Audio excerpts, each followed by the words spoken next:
Oke, balik lagi di channel ini. Kita coba untuk membahas sedikit tentang apa itu output menggunakan concat dan juga template literal. Jadi sebelumnya saya sudah pernah coba menggunakan concat dan juga template literal, namun mungkin memang belum saya bahas dan juga saya hanya ya udah pakai aja gitu tanpa penjelasan lebih lanjut. Jadi saya buatkan videonya terpisah untuk pembahasan tentang literal dan concat. Nah, ini menurut saya penting karena memang kita sering sekali menggunakan output berupa string.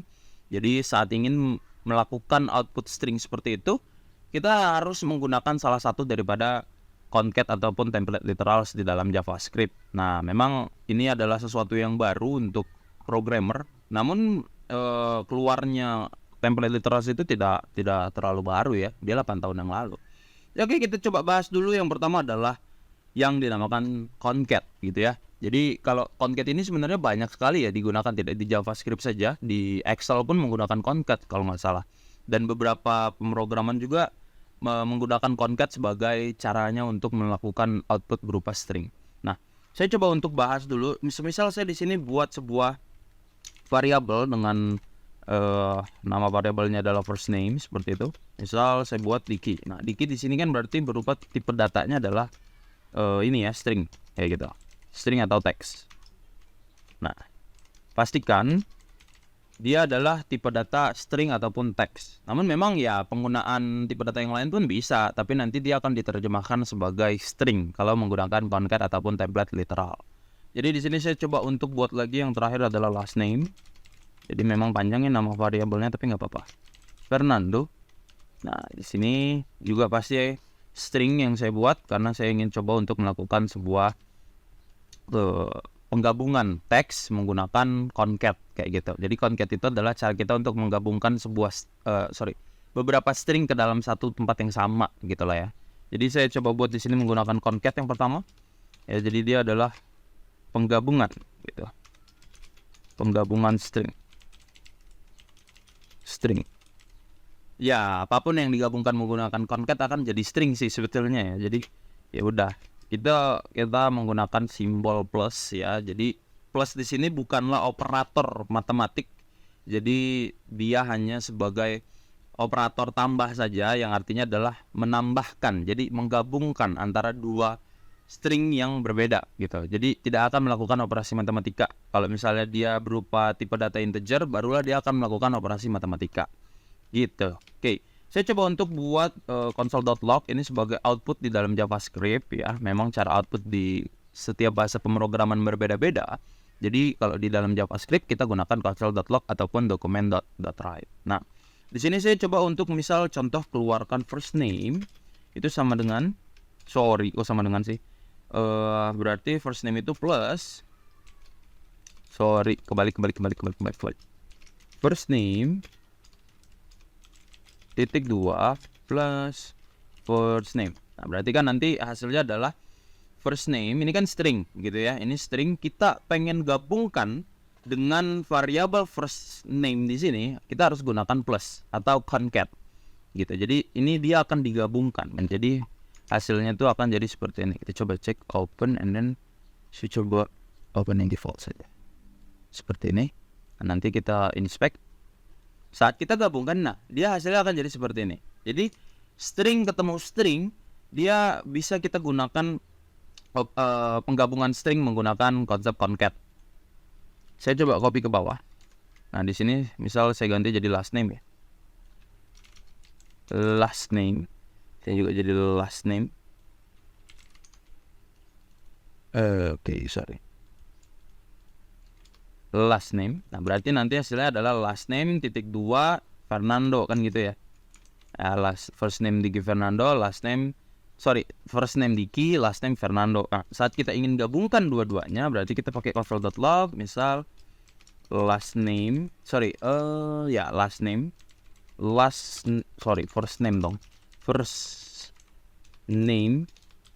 plus last name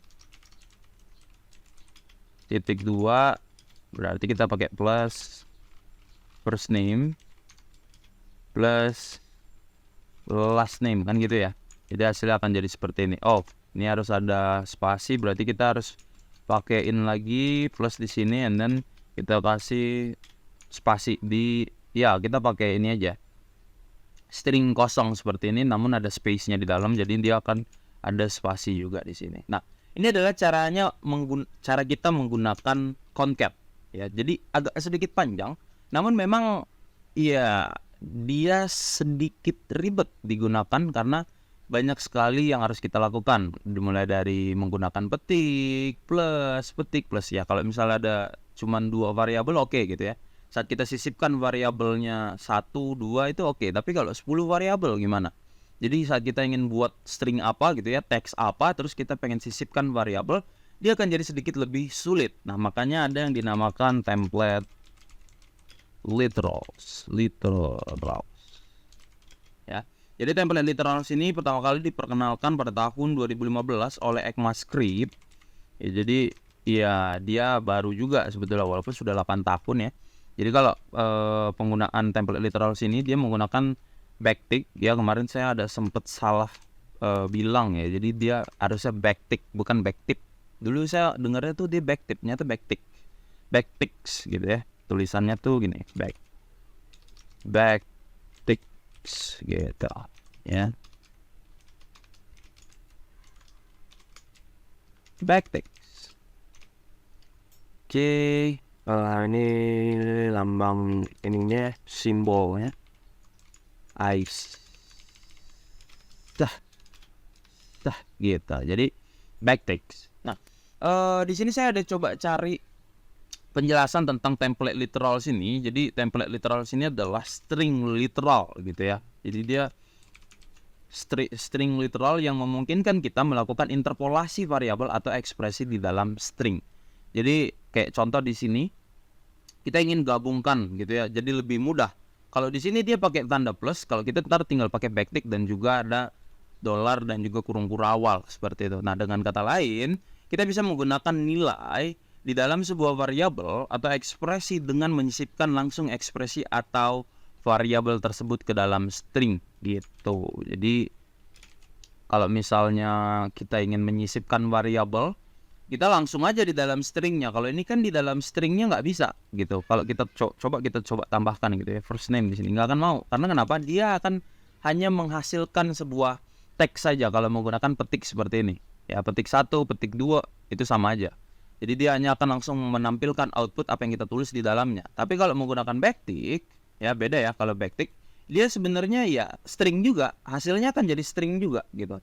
Hasilnya akan jadi string juga, sama seperti ini. Saya kasih contoh misal ini, pakai backtick nih. Set gitu. Nah, ini dia warnanya sama-sama kuning. Ini backtick ya, bukan pakai petik. Bedakan backtick dan petik itu beda.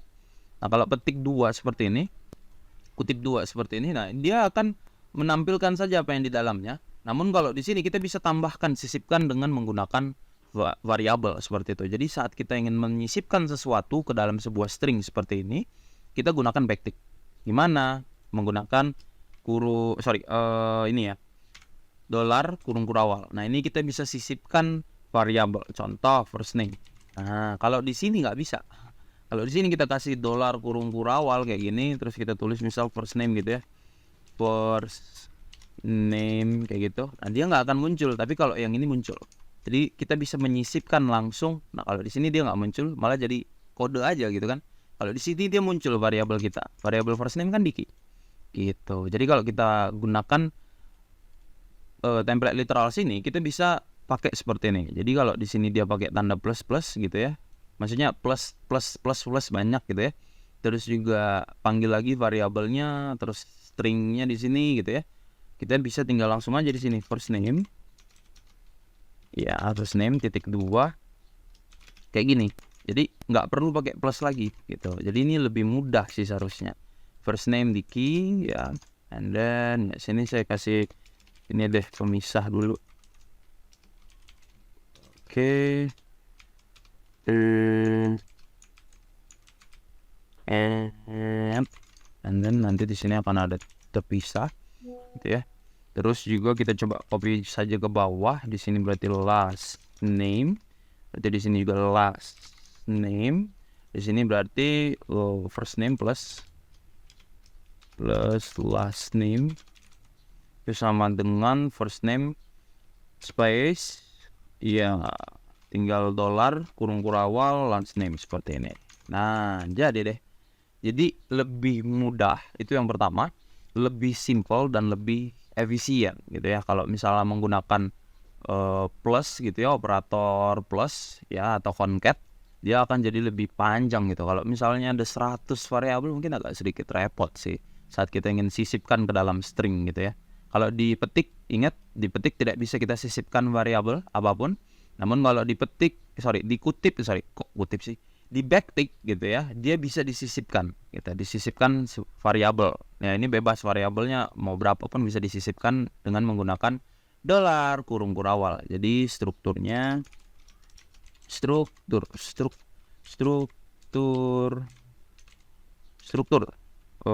apa ya? Penyisipan variabel di dalam template literal. Itu yang pertama adalah kita apapun yang mau dikeluarkan pakai apapun kita harus pakai backtick and then dolar kurung kurawal baru ekspresi apapun silahkan ditambah gitu ya. Jadi ini adalah caranya menggunakan backtick, itu yang penting. And then di sini nama variabelnya, terus di luarnya boleh dikasih ekspresi stringnya ya. Jadi bebas lah, boleh digabung, boleh maksudnya boleh di space, boleh tidak di space, dia akan tetap menjalankan bahwa ini adalah sebuah template literal seperti itu. Oke. Sebelumnya saya ucapkan terima kasih dan jangan lupa untuk tetap belajar. Di sini kita sudah belajar banyak ya. Kemarin belajar operator, nanti kita next akan belajar conditional statement seharusnya. Kita tunggu aja di part selanjutnya. Terima kasih dan selamat belajar.